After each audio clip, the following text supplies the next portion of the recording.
I was getting a lot of messages from you guys to show my bets. I usually do. I actually forgot to post it in the last video, so I'm gonna let you guys know who I'm betting on. So first here, I am taking Movsar Evloev by decision. He's currently minus 165 on BetUS.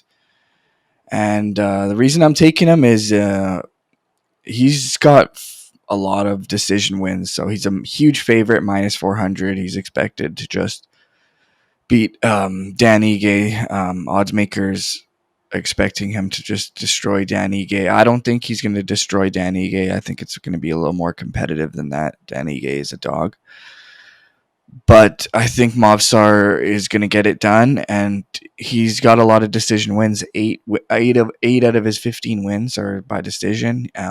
All of his UFC fights, he has 5 UFC fights. They all went to the decision, and now he's fighting his toughest opponent in Dan Ige. So I'm assuming this fight is going to go the distance. So I'm pretty comfortable betting Movsar Evloev by decision. And my second bet, let's see, we're going to go down to UFC. We're going to go down to my boy Rinat. There he is, minus 260. I'm going to parlay that with Movsar Evloev by decision, and you will get more than double your money on that. So I'll post my bet for you guys, and yeah, if you guys want to, if you're feeling it, take it. If not, you guys are feeling some of the other bets on my predictions, do whatever you're feeling. I always tell you guys, if our bets in line with each other, if you're feeling what I'm feeling, then take it. But if you're not feeling what I'm feeling, then don't take it. But yeah, next is I got some fan questions from some of you guys. I get a lot of them. Some of them I'm able to get to.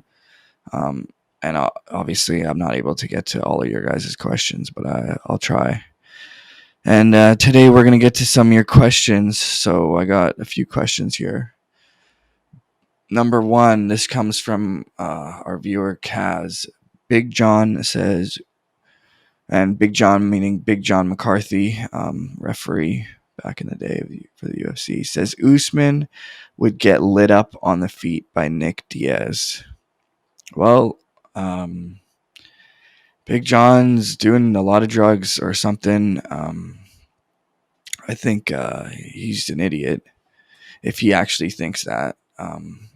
It's like a drug addict who thinks he doesn't have a drug problem. This guy's just an idiot who doesn't think he's an idiot. Nick Diaz hasn't won since in 11 years. He hasn't won a UFC fight. His last one being BJ Penn, who was on the downslide. This guy couldn't even beat Carlos Condit in his prime. Nick Diaz, I'm a Nick Diaz fan, don't get me wrong, but I'm also a fan of his like a long time ago. Like, I don't want to see this guy fight again, dude. He got knocked out by Robbie Lawler.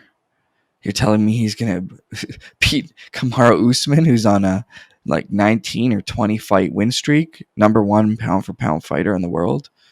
He's got coming off knockouts over Dorino Burns and Jorge Masvidal. You got guys like his buddy Josh Thompson, Mr. CTE, just like cheering him on. Like, guys are idiots. Anyways, next question. This comes from Danny. How do you think Volkanovski does against Charles Oliveira and Islam Makhachev? I think the Charles fight's better for him. I think Charles will be the favorite. I think Charles will win. I think when you're 145, I don't think Volkanovski's power is going to translate up too well. You've seen that same thing with Max Holloway when he went up to 155. He just didn't have that same pop in his punches. That being said, Volkanovski does have really good jiu-jitsu defense, as you've seen against Brian Ortega, who's got some slick submission skills. But I think Islam's just too big, too strong. He will. Charles is not a guy who's really gonna constantly clinch and take you down and top game wrestle you like ground and pound like Islam Makhachev, dude. Islam Makhachev is a bad matchup for Volkanovski. I just think he's too big, too strong, and just way too good of a grappler. And yeah, that'd be Volkanovski if he's smart. Keep doing what you're doing. He's not the biggest guy for 145, and you want this guy to move up to 155. Let's settle down there. I think just keep doing what you're doing. Obviously, if you want to go for greatness, who am I to say no? But I think it's just the most intelligent decision for Volkanovski is just keep defending your title and keep beating up those featherweights. Maybe he's lucky and he gets a big fight with what's his face, Henry Cejudo, but who knows? Next, this comes from Robbie G. Who is MMA's biggest bust? Bust as in meaning like a fighter coming over here with a lot of hype and then not living up to it.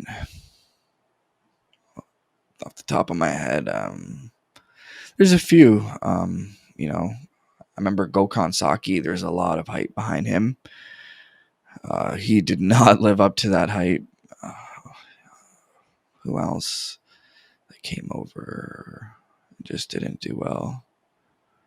I mean, you could say about Alistair Overeem. I mean, I know he came over like just murking people, and he didn't really live up to it. I know he came in like murked Brock Lesnar, but then they busted him for juice, and then it was pretty much he was never the same guy after that.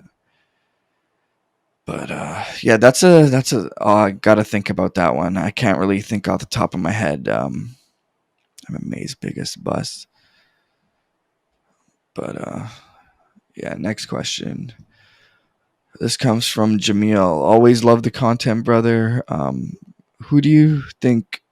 Do you think Conor versus Jorge is the biggest pay per view the UFC can do right now? That's up there. That is definitely up there. You've seen Jorge and sort of taking shots at Conor McGregor. I think Jorge needs some money now. He's going to be getting sued. He's got a lot of legal fees, so I think he's trying to get that money fight. And Conor McGregor is definitely the biggest draw out there. However, I think Conor should stay away from welterweight. I mean, I know this guy, he doesn't have that same mindset as he used to, right? But if you think about it, he looked the best at 145 in my opinion. He was like undefeated in the UFC at 145, just starching guys. And then he went up to 155, did really good there as well. But then you see him starting to do the 165 welterweight. His power doesn't translate up. He's only 5'8" or 5'9", and then you got these guys at welterweight like 6 foot, 5'11", 6 foot. Like welterweight's not for Conor McGregor. And that's just because this guy's obviously is not dedicated the way he's, it's called being rich, dude. This guy's not looking to lose weight. He's looking to gain weight. And yeah, man, I think he's living that rich lifestyle, and he doesn't want to cut weight because cutting weight is one of the hardest things you can do to yourself and to your body. So I don't think he wants to put himself through that, but he still wants to get paid those big money fights. And I don't think even he cares to win too much, because if he did, he wouldn't be fighting at 170. It's not an optimum for him, and he knows this. Anyways, next question. This comes from Joel. You always talk about how good open scoring is. Don't you think it could be a detriment to the sport? For example, if a fighter is up 2 rounds and then doesn't fight as hard and look for the finish knowing he's up 2 rounds. Yeah, sure, but that can work the other way. You know what I mean? What if that fighter is down 2 rounds and he's like, "Oh, I'm down 2 rounds. I need to go for the finish." You know what I mean? It could work the opposite as well. And if that fighter who's saying he is up 2 rounds and he wants to cruise for the 3rd round, he earned that right. he earned that right because he won those first 2 rounds. If he wants to cruise for the third round, he should be able to. He earned that right. So, in my opinion, I think open scoring is the way to go. But a lot of people think, oh, he's up 2. He's not going to look for the finish. He's going to become lazy. I don't think so at all. I think it's going to be the exact opposite. Look at Rose Namajunas. Rose Namajunas. If she knew she was losing that fight, she would have turned it up. I hope. You know what I mean? Um, yeah, but she thought she was up. Trevor Whitman was telling her she was up, so she did cruise. But you know, I think they should do open scoring. They try to be like, oh, it's a big like surprise thing. Like we could try to make it a surprise for the fans, but by telling you the score, like I don't really care for that. I just want to see good fights.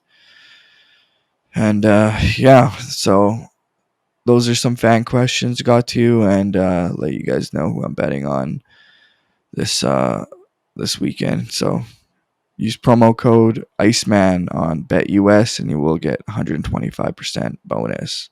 Not 100. Yes, you heard me. 125%. And that is all sports, which is what you want. Out.